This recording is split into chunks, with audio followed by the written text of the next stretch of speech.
And we're live on match day as Doug reaches for a buffalo wing. He's got it! Oh, and he's gone for a can of Pepsi too! What a finish! There's no doubt about it. It just tastes better.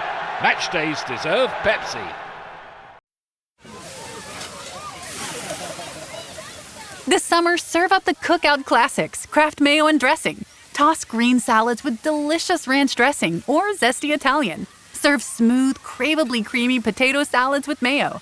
We all know it's not a cookout without Kraft. This episode of The Art of Practice is brought to you by GoRout, the leader in on-field communication. Today we're talking about correction, efficiency, and knowing where you actually fix things, and that connects directly to practice tempo. The more efficiently you communicate, the more reps you create. The more reps you create, the more meaningful film you have to teach from. GoRout helps coaches eliminate huddles, increase reps, and maximize practice efficiency with game-changing on-field communication technology. Sign up using the code COORDINATOR for up to 50% off setup fees at GoRout.com/podcasts. That's GOROUT.com/podcast using the promo code COORDINATOR.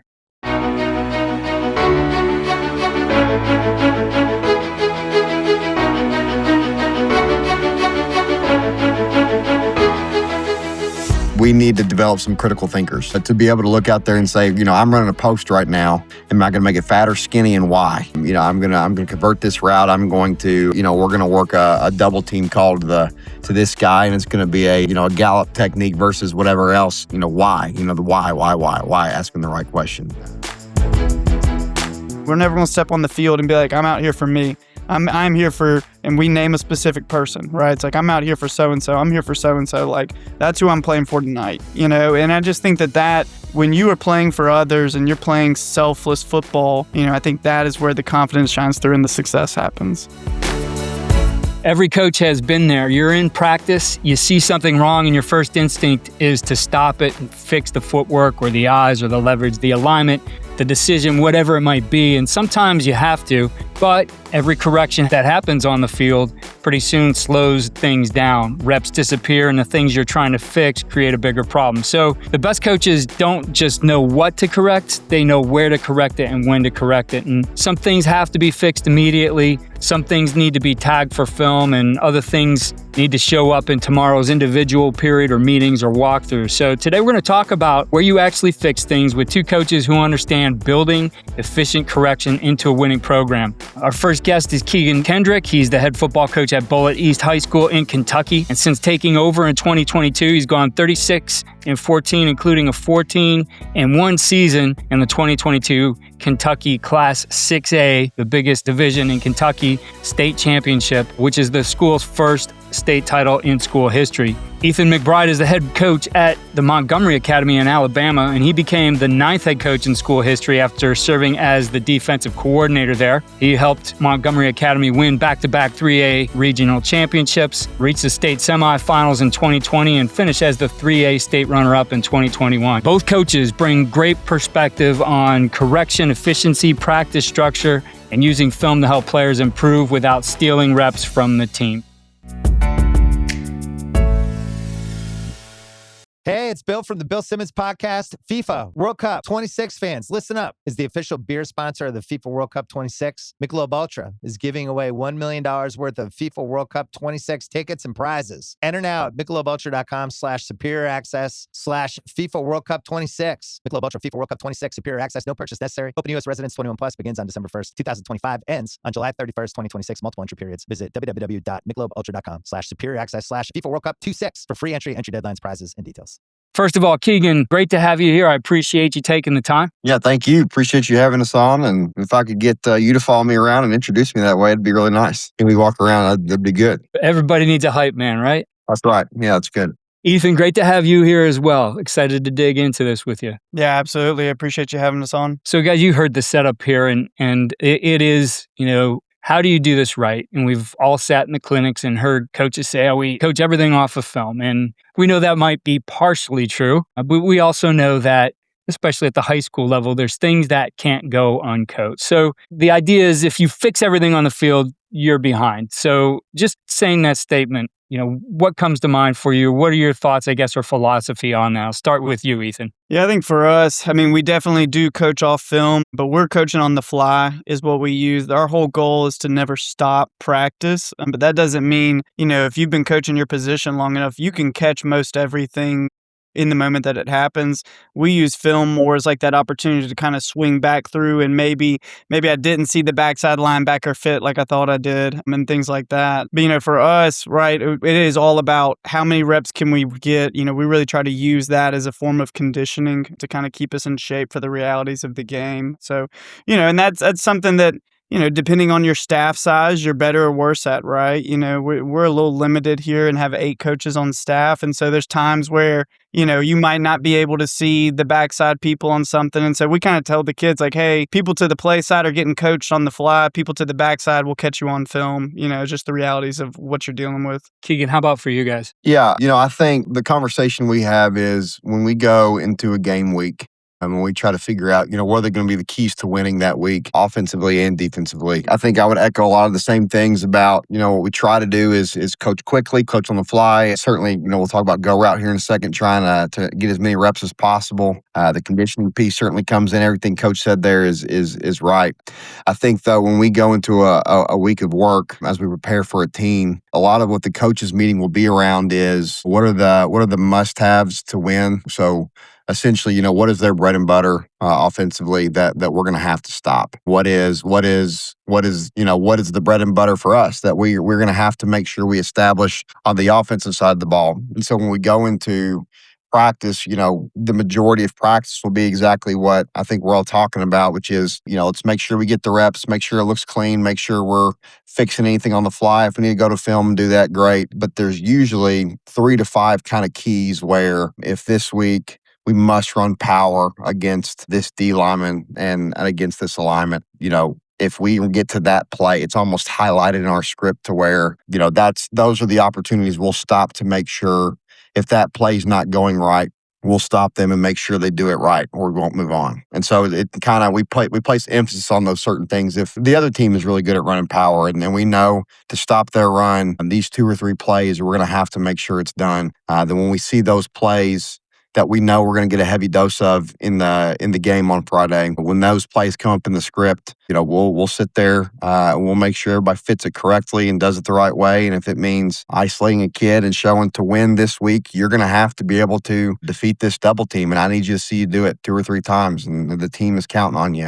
That kind of thing. I think placing emphasis on those things is kind of what has helped us in the big moments when, on 4th down, what are they going to run? Here's what it is. We got to be able to go. Yeah, I think both of you guys have, Ethan, you've spent some time in the program before you got there. Keegan, you've been the head coach now going on, I guess, year 5, or is year 6 now? Year 5. Yeah, this will be year 5, yeah. Year 5. So things are established and there's a way of doing things. I'm in year 2 of a head coach who was a former player of mine, and the first year of me coaching with him. And one of the things I'm dealing with, and I've had to do this summer a couple times, is just stop things, stop what we were doing, slow it down, and really establish where we're at. And some of it is we're serving 2 masters. And this is, man, I had to think back 20 years. You don't go do competitive 7-on-7s in college. 7-on-7's a drill that you use in practice, and I find, okay, we haven't had really any practice time. We've got these scheduled 7-on-7s with people. I've got to install things that I'm really not ready to install. It's not even what I would install on day 1, right? So, and then seeing on film, okay, they understand what the lines do. They have no clue what happens along the lines. And that, I made the point to our coaches, guys, I don't know about this guy or that guy. I'm like, they're fine. They haven't been coached. That's not on them. That's on us. So, I think back to our last one we did, and thankfully our head coach canceled a couple more ahead of us here so we can slow things down a bit. But showing them, just 3 clips after the first one and said, here's where you guys actually got this right. 3 plays in a row. I gave you the same call. You started to understand what this adjustment was, and you, boom, 3 completions, 3 different people in the progression, the quarterback progressing because the defense did different things. And then we went out on the field and walked through some of the how-to behind those lines, right? That's a distinctly different situation than, when you've been able to do it, roll into it. So I think, our listeners probably all coming to this from different places, that my point being, sometimes in the beginning, slower is better than getting a ton of reps, and really thinking about, this is what I did. Let's think about the base things we need to run. So the last session we had last week, no 7-on-7 at the end of the week, like we typically been having. We're going back to our 4 verts, which we view as, our number one thing we're going to teach, and went and taught all the technique. That's all we spent that day on. And there was a huge difference when we got to our 7-on-7 against each other at the end. That's all I called. I didn't care what the defense was in. It wasn't the perfect call, but it made the difference. So there is that balance for you guys, even in those situations. Like, you have been there. You have it rolling. Do you find those times necessary? And when might those be? No, I think you've pinged it. So we intentionally do install in spring and in June, and we'll honestly probably do it again in July. And this is our base, alignments and plays we do everything else out of. We'll tag off of, and to your same point, back in June, we were just doing routes on air and really harping on the route trees and making sure the quarterbacks were doing just drops and simple fundamental things like that, to where we might have, Kentucky has rules anyway where you're not allowed to do 7-on-7 in June. I like that rule. It's a slow progression to where doing things at a confident level before we get to anything else. So yeah, very much the walk before you jog, before you run, before you sprint mentality, making sure those things are lined up and creating some confidence that way. Yeah, that's funny. I love that.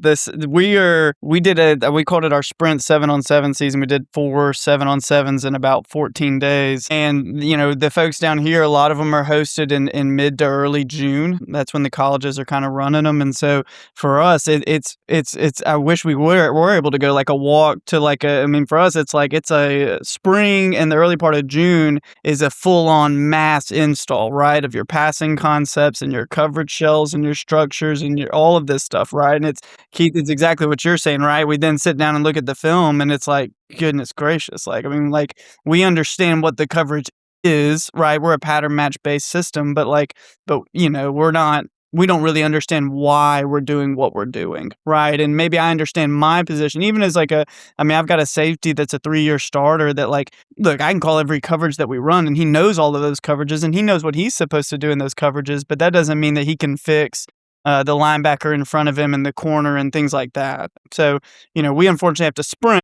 And then now for the past week and a half, and now going into this week before we take off for the 4th, is really back to the basics. That's what we're calling it. And we're doing exactly what you're saying, which is a whole lot of group period. And it is just, we are working this one coverage. We are working this one front, right? And we are going to get great at it, and we're going to slow it as down as we need to get it, so that everybody from the 3-year starter all the way down to the little 9th grader that's been, drinking out of a fire hose for the past month, right, can kind of be able to execute the most basic steps, right? If we can't execute those, then it doesn't really matter what we know, right? It's all about what can we actually do. Well, and we'll actually end up using that time that you're talking about put a lot of emphasis on our seniors to, they know the coverage, right? They know those things, so now this is your opportunity to start.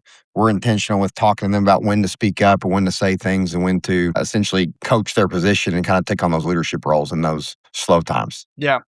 I think one thing in our first 7-on-7, I noticed it. And I know the program, again, a really well established, perennial playoff team, multiple state runner-ups in the last decade or so from this program we faced. And I said, now I'm coming at it from a different perspective. I've had 10 years away. I've really learned. I've really keyed into what do I know? What am I bringing back to this? Not like I'm bringing back the Coach Grabowski that left the game a decade ago. That I have one that's learned for a decade. And paying attention to them and trying to find the differences. Like, I'm listening to their kids in between series, and I know their coaches, so we're out on the field together. And then I'm listening to ours. I'm like, their kids ask really good questions that show their football IQ, and that they've been playing in that system a while. They know the questions to ask. I said they're at like the AP level where our guys are like, they're 101 right now, right? So all those things come. And again, I made the point, like, it's not on our kids. It's not that our kids are, they're football dumb or anything. It's just we have not coached that part of it. That's what we really got to get to. Like when we come around to August, we want our kids talking like that. That's a great example of it. And, I pointed out to a few of the guys who were standing near me too about the kids. I mean, listen to the questions that these guys ask. So that's something to gauge. Like, are your kids asking those right questions in practice too? Right. And I think some of those inform you of, especially as you start getting those patterns in the questions, what do we need to slow down? What do we need to coach better here on film? And I don't think it's ever any standard one thing that, hey, we're always going to shut things down and go over it for this. But I think as a coach, you start to get, the art of coaching, like you start to understand this is where our guys maybe are seeing some gray areas. And it could vary from week to week. Could be something new they're seeing that they haven't applied their knowledge against before. No, I completely agree. Completely agree. It's funny. I'm going into year 4 as the head coach, and I was the DC for 3 years prior. But this spring was the first time we walked out on the field. And after day 1, I said, man, I finally feel like we've gotten this thing rolling, right? Where you're hearing the communication and the things like that, and I've been here for 6 years, right? And that was the first time that we really felt. So even if you've been somewhere for a while, it just takes time for your guys to get to that point, like you're saying, to the AP level course where they can begin to ask the deeper why questions behind what we're doing. Yeah. The other thing we've moved to in the summer is a little bit more of, we can't make it mandatory anyway. And we're in a community, we're Division 4. Division 4 is about, it is the middle of what we have in Ohio, 7 divisions, right? I think there's 238 boys in the school. There's about 55 playing football. Not great numbers, but not bad numbers by any means. Probably about average as roster size for this type of a school, but a lot of multi-sports. And in the summer, in a pretty affluent community, they're playing travel ball, they're playing club lacrosse, they've paid a lot of money to go do those things, their families take vacations. So it's very much, I said, these are OTAs, these are optional team activities, 100%. We can't call it a camp day, really isn't. So we don't know always, we do know going in because they communicate, but what are we going to get from week to week on a certain day, And I mean, there's one day I got 6 linemen show up. We're not running team, we're without any kid who's snapped the ball. That's going to mess things up. So we work in pods and, let them start to problem solve. I really emphasize with these guys and in these times we're slowing it down is I don't want to give you the answer every single time. I want you to be able to ask the right questions. I need you, when I'm not out on the field with you, to solve that problem that's in front of you. That's what this is all about, right? Not just me telling you do this and do that. Otherwise, you're just a robot out there running the lines, right? And so it's that balance of for them, they haven't really learned like this. They kind of ran an offense that was, here's the diagram, go do that, right? So it's different. It's new learning for them. Just looking at learning styles and what you like to see out of your assistants to help in these situations too, to help coach out on the field, move it along. What are some of the expectations you have for them? Well, I mean, I can tell you with us, I think kind of what you're talking about, one of the frustrations we had at the end of our last season was we need to develop some critical thinkers to be able to look out there and say, I'm running a post right now. Am I going to make it fat or skinny and why? I'm going to convert this route. I'm going to, we're going to work a double team call to this guy, and it's going to be a gallop technique versus whatever else. Why? The why? Asking the right question. And so, one of the things we did to do that is we started just after workouts, essentially classes where we went through and we literally start with diagram of a football field. This is a hash. This is the middle of the field. This is the boundary. This is literally just teaching kids, which, most of the kids know a lot of that stuff, obviously. But, when you're dealing with high schoolers and you've got kids that are coming out for the first time, or all of a sudden you're exposed that we literally had a corner a couple years ago that didn't know what the hash was and didn't understand. He's been playing for 2 years and on the hash, and he literally didn't know what that verbiage meant. It's like, what are we doing? And so just kind of going back to really helping them understand the why of what we were doing, and kind of, while not just teaching them their job, teaching them the whole scheme. And I think them understanding their role in the scheme and why it's blocked or ran a certain way help them to kind of start thinking at that next level of, when we come out in spring ball and in June this year, I think we have been playing a lot more confidently. And I would like to think it's because of the wonderful things we did, in the classroom and things like that. But, it could just be they're more confident. It's another year. But yeah, that's certainly been good to do, starting from literally the very beginning and helping them know their piece within the whole idea of what we're trying to accomplish. Yeah, I agree. For us, we put a lot of effort, like with our assistants, on scaffolding these things for the different age groups. And so we have expectations for what we want our JV contributors to be on up to our varsity. On the back end, we run like a pattern match based system. We run a lot of different shells out of that. And our safeties make all of those coverage calls based on number counts. And we do kind of try to piece those together into different what we call shells that the guy will make his coverage calls out of. Maybe it's I'm staying within the cover 2 part of our family. I'm staying within the cover 4 part of our family. But then we are really lucky to have a lot of very, very bright kids. So we, basically it's like one person is going to make a coverage call while the corner will check it based on leverages between the receivers themselves. Our linebackers make calls based on a variety of things on how we set when we're in our 4 down front or our 3 down fronts. And that just takes time, right? We're expecting our JV guys to be able to operate within just one of these things. And we expect our linebackers, our Mike linebacker for the JV, to be able to make cover call or make front calls based on, just numbers in the box, or, hey, this game, we're just going to make it based on the back. And then, slowly we get them and we scaffold them up there. And same thing with our pressure packages. We maybe for our JV, we are just, these things are set them and run them. When we get up to our varsity, they're a little more complex. Maybe we're basing it on the back. Maybe we're basing it on the H. And, they've got to be able to make the different pressure calls. And so we put a lot of time into scaffolding up that knowledge. A lot of that does come on the field, but a lot of that comes from film review. So that's probably one of the biggest things we ask from our assistants, right? I mean, we've got the drone up film and everything that's group or team based. And then that film's uploaded to Huddle. And then our coaches will write, we use a lot of the Google platform. So our coaches will go in, write their film notes for specific players, with AI, you can sort it by kid name. You can do a lot of different things to make it accessible for the athlete. And then we push that out to all of our team before the end of the night. And so that way our guys have already got, essentially one-on-one coaching, right? And then it's on them, they've got to be able to watch that film that night, and they've got to read their corrections and understand and then communicate with their position coach on where they need to enhance or what do they need to fix.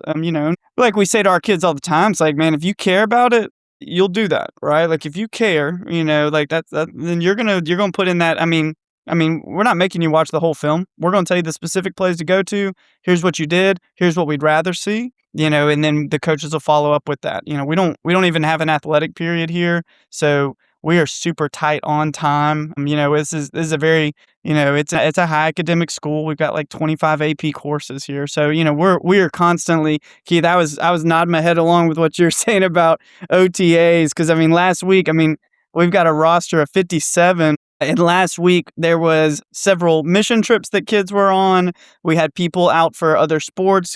June in Alabama is basketball play dates. So a lot of our players, almost every player on our team is multi-sport. And so they're balancing the demands of those. And as coaches, we just have to respect that. They're trying to pursue greatness in a lot of different things. And, far be it from us to punish them for that. But what we always say is that's a great opportunity for that little 9th grader who, he might not know what's going on, but hey, buddy, guess what? You're next up at, you were the 4th left guard. Well, now today's your day, buddy. So let's get it in, and you're going to get the best coaching you've ever gotten because of it, right? And you'll be next to it'll be you and then the kid that's probably going to go play college ball, and it'll be great, So you just got to adapt to the realities, right? And make the best of it. Absolutely. Yeah, I think that's just becoming more and more true. Like I said, I go back to almost being 10 years away from coaching, but about 20 from the high school level, and that being a different time, different place too, where just everybody was there in the summer. But I think back I didn't have a lot of baseball guys. That what travel baseball was not as big in our area as it is now, right? And lacrosse wasn't even a thing in our area 20 years ago. So it is different. Our society's changed a bit. To me, I'm going to coach the guys who were there, and that doesn't mean that you got all this coaching and showed up every day. That these are non-mandatory sessions anyway. It's just giving you a better chance. Coaches, if you're looking to maximize reps and create a game-like tempo in practice, look no further than GoRout. With instant play call delivery, real-time adjustments, and seamless integration with your existing playbooks, GoRout allows your team to get the most out of every rep. And in today's conversation, we're talking about how efficient coaches create more time for correction. That starts with practice structure. If you can communicate faster, you can rep faster. And if you can rep faster, you create better film, which gives you better opportunities to teach. Visit GoRout.com/podcast today to see how top programs across the country are using it to level up their practices. Now let's get back to the episode. Keegan brought up the idea of we're going to show them, what is a hash mark? I mean, I've thought of that too. As I looked at this group and assessed, okay, what do they need? What's my accountability as the guy who has to teach them this offense? And, the first section I gave them, and, we put everything in just play solutions, just play playbook, which has been amazing. I mean, when I first started working with those guys, the thing I loved about it, I was already doing a lot of those things. So using whatever, I don't even know what it was back in the day, but I had everything kind of everywhere using 5 or 6 different things. So this brings everything in one. But the first thing I put in there is how to learn our offense and defining what is our terminology. I went back through and created, it's actually sitting right in front of me, created a master list of all our terminology. What is every single word that we use within our teaching, and I defined it all. And I said, if I expect them to know this, I got to cover it somewhere in here. So I've been building out these, I'm trying to keep the video clips short. Never want anything longer than 7 minutes is the max I've been aiming for, and trying to keep it shorter than that. And then giving quizzes, check for understanding along the way, trying to build that scaffolding of here's our base knowledge, almost starting with this is a football, right? You have to do it. And Keegan, you used the word confidence. And that was something that came up out on the field the other day. We're going against, again, a team that's been together for a while, more experience from a higher level. I think they're a Division II team, always a playoff team. And they were just more physical than us. And, it got around to the conversation, listening to the coaches, we're going to have more physical practices. And I paused and I reflected on it. And in my reply the next day when we got back together was guys, we don't need more physical practice. We need more confident players. That's on us. That's not from us, now we're going to grind you out in practice. Our guys simply weren't physical because they didn't know how to take on certain techniques. And that's the day then we spent that extra time. What was really cool, I got a text, I guess Sunday, yesterday, from one of our receivers who we worked with. And, he was maybe getting rerouted a little bit during our previous 7-on-7. Well, he's at MIT. He wants to go to, this is top school. He's at MIT for a camp and they're doing one-on-ones. And one of the things we showed him was just a little rip move and slipping underneath. He used that thing every time it was getting wide open, and he looked physical. Just a little tweak, right? That little thing though. And it goes back to I look at the accountability of the coach. Sometimes we say things and we think we got to go down this path. And first, I think it's always what did I teach them, right? A great practice is the result of they have the knowledge to do all the things that we expect them to do. If they don't, it's going to be hit or miss. And then it goes back to us. Their frustrations quickly become ours. And I think sometimes we can stop that by kind of having the foresight of, I need to spend more time on this, which goes back to what are the things you slow down and where can you, get that speed in practice. And I think it is, like you said, we're going to walk, then we're going to jog, then we're going to run, then we're going to sprint, right? And so we are very much where my program is at, where I'm coaching, we are walking, right? We might be crawling still. I don't know that we're walking yet, right? I mean, maybe we need to roll the baby over on so it can get on all fours and crawl. That might be where we're at. But I see the hunger in the kids though, and that's the important part. We didn't have that. As long as you have that desire from the kids, it's amazing where you can get them to. Yeah, I agree. A lot of what we just talk about just in general is we believe our advantage is going to be where, we're playing the biggest class in Kentucky, right? So, we're going to play, St. X is up here, Trinity. They're kind of in just a different, they're small colleges in the state. Really nobody else has the same things they have. And, we talk about working to win those games. And so how can we possibly, as with a smaller depth, with maybe slower, smaller kids, maybe not as athletic across the board, what's our advantage? And we firmly believe our advantage has to be that our kids become unbelievably confident in the things they do, and they believe in it so much that them playing with that speed that they get from the confidence is going to give them that advantage to meet someone who might not be as confident in what they're doing. And, hopefully that gives us an advantage. And the belief in what they're doing, along with, I know exactly what I'm supposed to be doing. There's no doubt in my mind. And so that gives me confidence, which leads to speed. I agree. We're lucky. We've got a group of kids that believe in themselves, right? And so they have that. I think for us, we really are striving to just be relentless, right? And have just like an unwavering respect for anybody that we're going against. The beauty of the 7-on-7 season for us is that we get to go against a lot larger schools, right? Schools that maybe have a lot more speed, size, and things like that. Schools we might not normally be able to see in the regular season, or maybe could even match up with, right? Once you put pads on and really get after it. But we use those as an opportunity for us to build our confidence up, right? If you can go out there and move the ball and drive it against a team that's ranked in the top 10 in the state of Alabama, in 7A. Well, then we're going to have success with that when we actually put the pads on Friday nights when real football starts. And the same thing on the defensive side, right? If we can make stops and things like that against a team that's, nationally ranked out of Georgia, it's like, okay, guys, like that stuff carries so much for our guys, and just really continue to hammer that home with them of like, believe in yourselves. And then again with the film, like showing them, it's like, man, if you would just trust your instincts right here, that one step difference, right? That's the difference in, making a play on that ball versus just getting the tackle, right? And just kind of like, I think that's the summer, right? I mean, like, is building that confidence so that by the time we roll into the season, we believe in ourselves, and not just ourselves, we believe in the guy next to us, right? Like that we know that I trust him. He's going to do his job, right? And we're big believers in like, we're going to play for somebody besides ourselves, right? We're never going to step on the field and be like, I'm out here for me.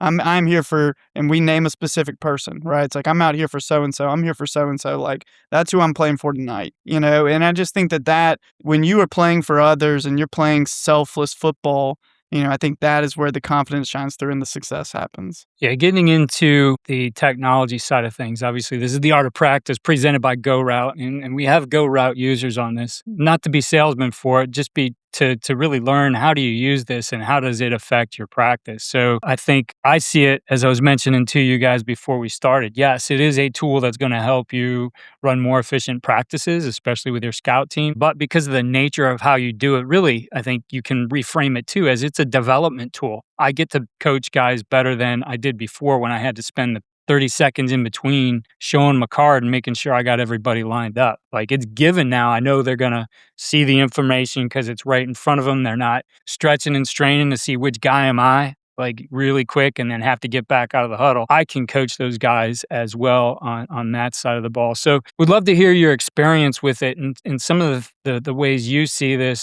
helping in this topic we've been discussing all day. We'll start with Keegan.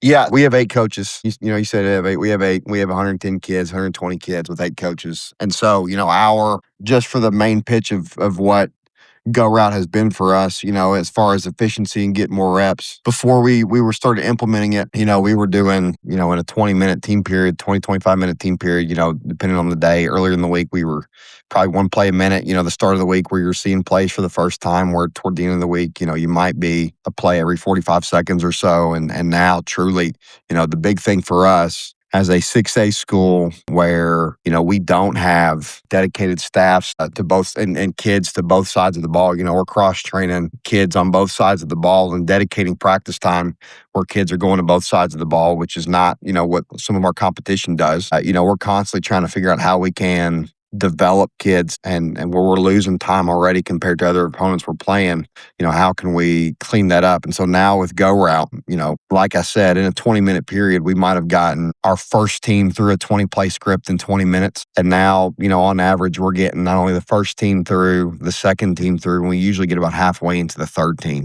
And so just from a development standpoint, we're constantly figuring out how do we, with this many kids on our team, with 8 coaches, how do we pay attention to everybody and how do we develop not only the kids getting ready for this Friday night, but the kids who are playing JV and the kids who might have to go in, heaven forbid somebody goes down. That's always been a battle for us. And simply because of the speed of being able to get these team reps, we're now able to get, really into our third string a lot of times in the same amount of time, which has been major for us, so to try to steal that. And then, you'd asked earlier kind of beforehand, what are some unique things, we've done with it, try to play around with outside of just for our team reps and going quicker. We've used it for install before to where, especially for our younger guys, we talked about scaffolding earlier. When we get new kids into the program, we show them our route trees or our alignments, things like that, having that visual learner piece.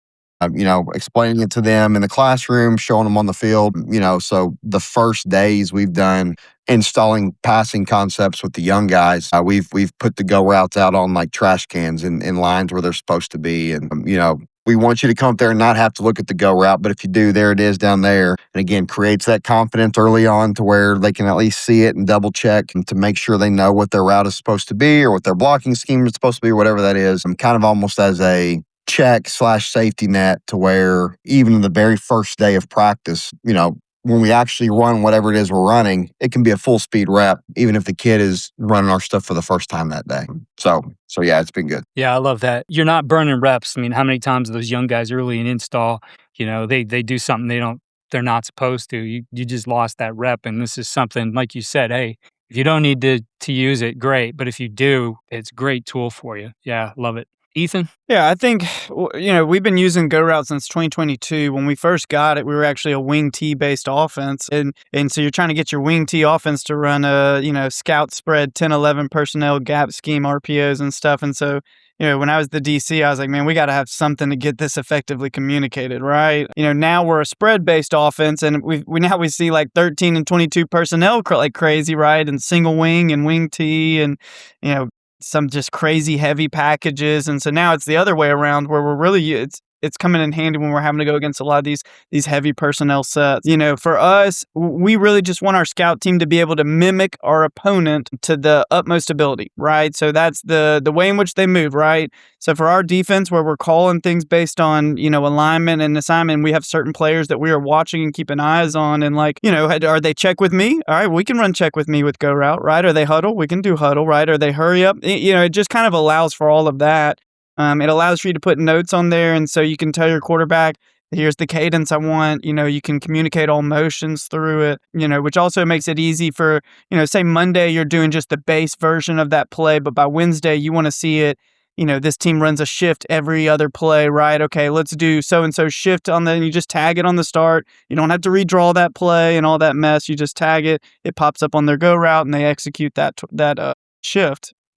For us, it's funny, we're talking about summer and OTAs. One of the biggest spots that it helps us is when we have an out of position athlete having to hop in at a spot, right? I mean, that's the reality of summer. I got a kid that he does not play 3-tech, right? Or, he doesn't play left guard or whatever it might be, but it's like, hey man, we need you to hop in. He can do it, right? Again, he can look at that picture and he can execute that picture to the best of his ability. And so, in the summertime, it's really become a massive asset for us, especially throughout the month of June, where we are having to share players and things like that constantly. As far as things that we're doing that maybe are a little creative, I think the biggest thing is we're trying to push it more and more into our special teams, maybe running their version of their kickoff return or their punt return. I don't know if y'all are seeing these in y'all states, but it seems like everybody's got all their different 2-point plays and all of these different things. And so it just allows us to move in and out of a lot of different things and keep the reps as high as possible and as effective as possible, right? Because at the end of the day,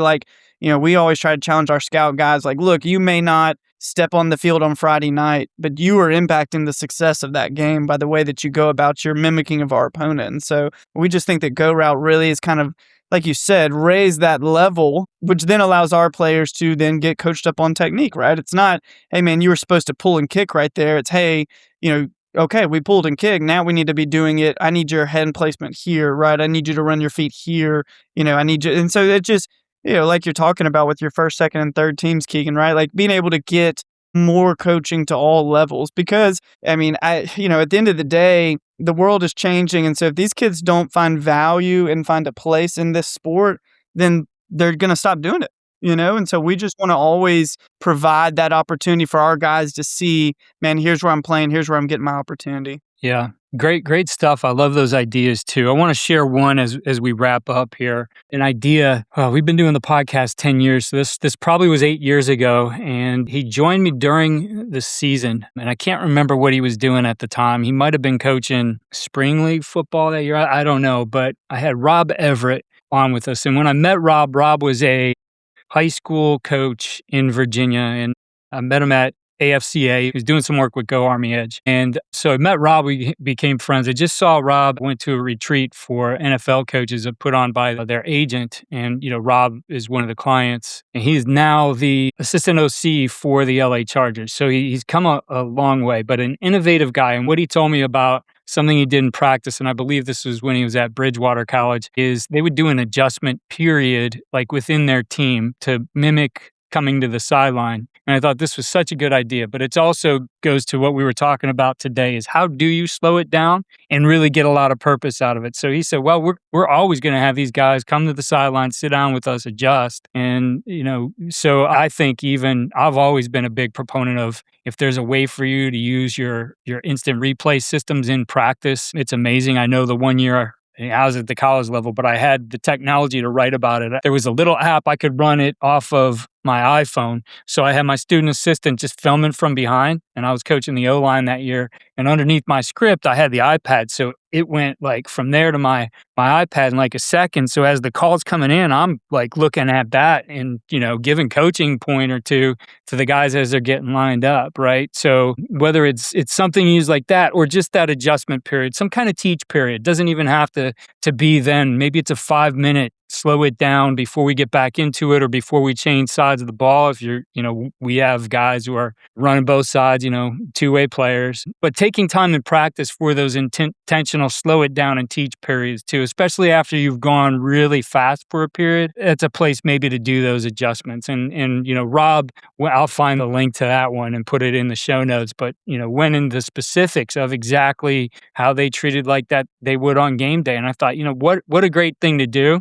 Because we don't practice that stuff enough. Sometimes when we get to game night and do that first adjustment on the sideline early in the season might be the first time we really did it like that. So I think a great use of the technology, but also of time to make sure that some of those things that if you're coaching off film, you don't have to wait till, whenever it might be, 6 hours later, 12 hours later, 24 hours later before practice, however you might do it to go over those things with your guys. You had talked about at the very beginning, when to stop. One of the things we do with GoRout is they have a flag option to where at the very beginning I was talking about, what are the we feel like this week, this must be emphasized. We must make sure we're successful here.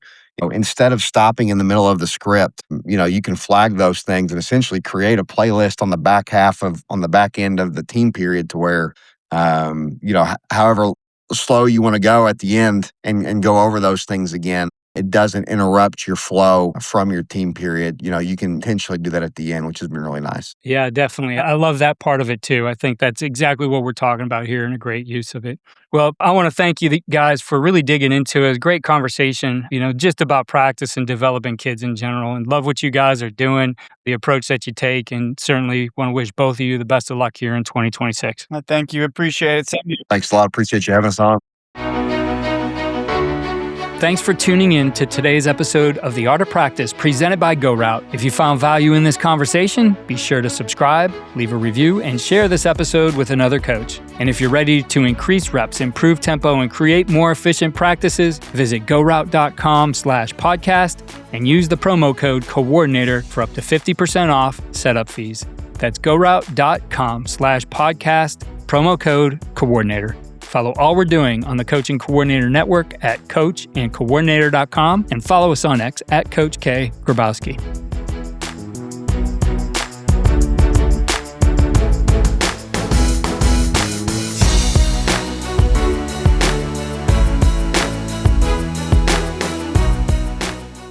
Hey, it's Ryan Reynolds here from Mint Mobile. Now, I was looking for fun ways to tell you that Mint's offer of unlimited premium wireless for $15 a month is back.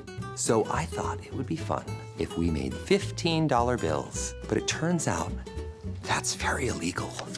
So there goes my big idea for the commercial. Give it a try at mintmobile.com/switch. Upfront payment of $45 for 3 months, $90 for 6 months, or $180 for 12-month plan required. $15 per month equivalent. Taxes and fees extra. Initial plan term only. Greater than 50 gigabytes may slow when network is busy. See terms.